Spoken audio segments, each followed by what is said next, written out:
Assalamualaikum warahmatullahi wabarakatuh.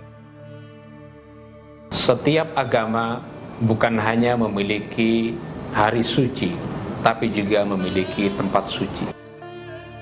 Jika Islam memiliki hari suci hari Jumat, Kristen hari Minggu, maka Yahudi hari Sabtu.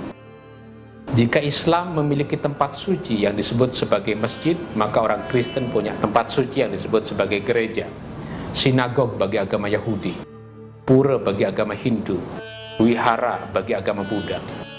Tempat-tempat suci ini sangat sakral sebagai tempat hunian umat beragama untuk berdoa kepada Tuhannya.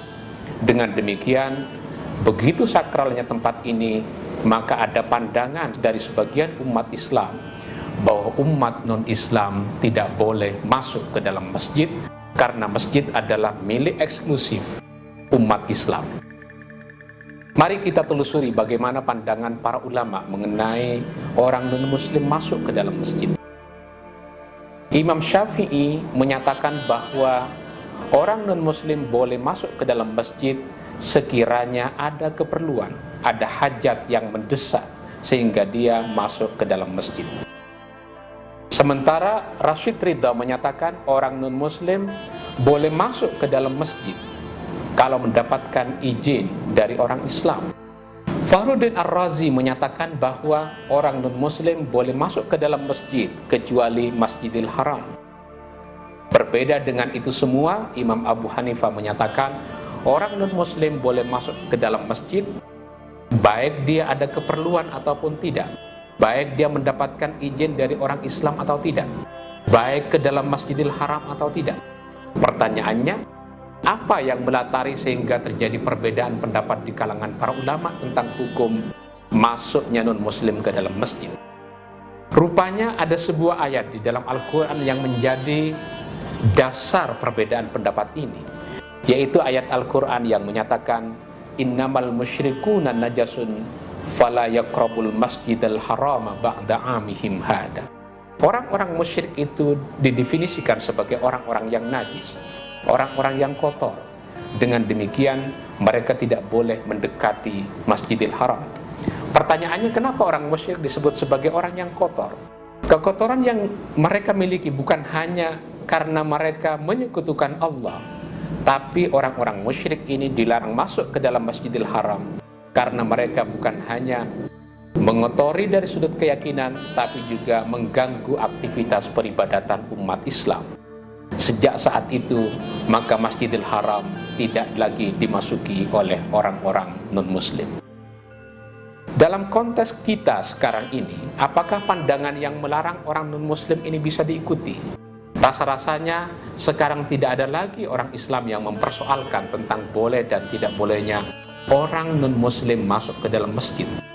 Analog dengan itu sebenarnya adalah jika dahulu ada larangan orang-orang atau perempuan-perempuan yang lagi haid masuk ke dalam masjid, sekarang dengan teknologi yang cukup canggih, dengan fasilitas yang tersedia, sehingga kemungkinan orang-orang atau perempuan-perempuan yang masuk ke dalam masjid bisa mengotori masjid bisa tidak terjadi.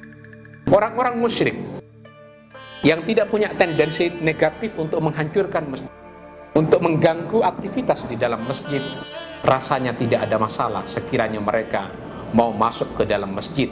Bahkan seperti yang saya katakan tadi, pendapat Imam Abu Hanifah praktis tidak mempersoalkan sekiranya orang-orang non-Muslim mau masuk ke dalam Masjidil Haram. Tapi apa hendak dikata, Imam Abu Hanifah boleh berkata A, tapi kebijakan politik Arab Saudi sampai sekarang tidak memperbolehkan orang-orang non-Muslim masuk ke dalam masjid. Dengan demikian, pasti pertimbangannya lebih banyak karena persoalan politik di samping persoalan teologi. Karena kita tahu pandangan para ulama secara umum tidak mempersoalkan sekiranya orang-orang non-Muslim mau masuk ke dalam masjid, apalagi sekiranya mereka di dalam masjid itu dilakukan untuk kepentingan-kepentingan terkait dengan kepentingan umum. Ini penting kita katakan karena kalau kita mengacu kepada sejarah, kita diingatkan kepada sebuah penjelasan dari Abu Ishaq misalnya di dalam As-Sirah An-Nabawiyah, ketika dia menyatakan bahwa pernah terjadi sebuah peristiwa. Ada rombongan orang-orang Kristen Najran sebanyak 60 orang menuju Masjid Nabawi.